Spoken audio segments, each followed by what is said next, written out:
Uncanny X-Men number 11 features Scott and his X-Men fighting off a new Sentinel. Scott gives orders and the team quickly jumps into action. Unfortunately for Scott, his broken powers make it difficult for him to contribute, but the new members of the team, like Goldball, show they are ready and able to step up.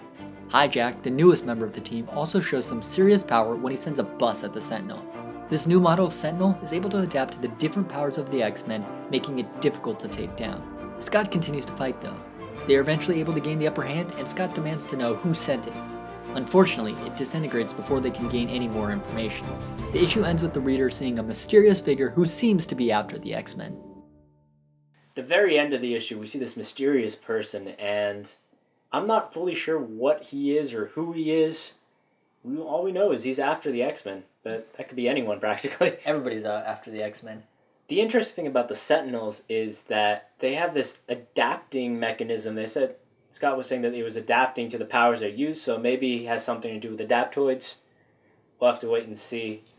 But the bulk of this issue was really just Scott trying to deal with this situation, and it was just his narration that was carrying the issue, I thought. Completely agree. What I got from it was that Scott just has a lot of mixed feelings about what he's doing right now. Even though he comes across as a strong leader, he's still very much in conflict with himself. Throughout the issue, you can see that he feels rage at how the Sentinels never seem to stop. He feels hope at how the humans actually started to rally for mutants. But he also feels despair, particularly at his own condition. He can't control his powers anymore. But then there's always a bright side because he's proud of how all these young X-Men, they're really developing. I loved him describing his fellow X-Men, and you could really tell how proud he was. Not only of Emma, who he complimented for fighting regardless of her powers, but he had great things to say about Magic, about how she was kind of developing a killer instinct and how it reminded him of her brother.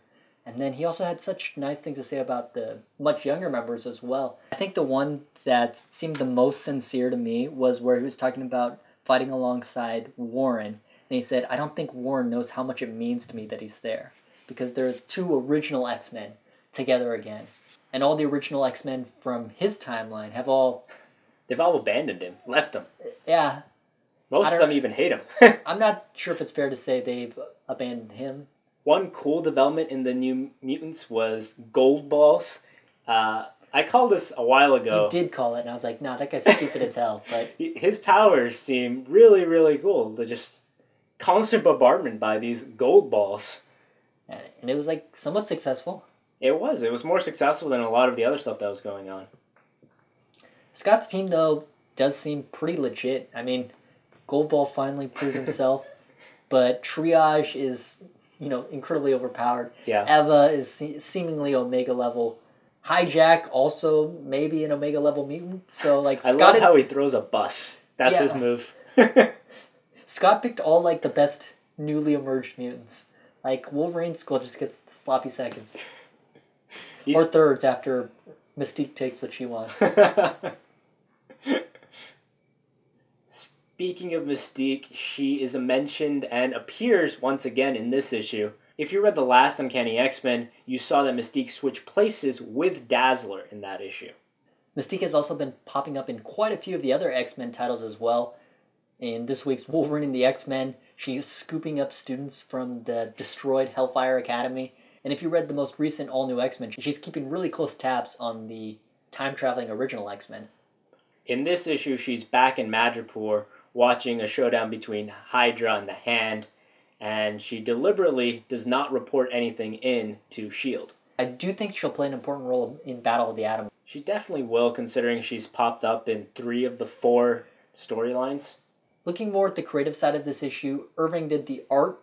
What do you think of his style? It's definitely different than a lot of the people out there. Definitely different. He had an earlier stint with this series where he did the arc with Magic when she goes to Limbo, and he's back for this one.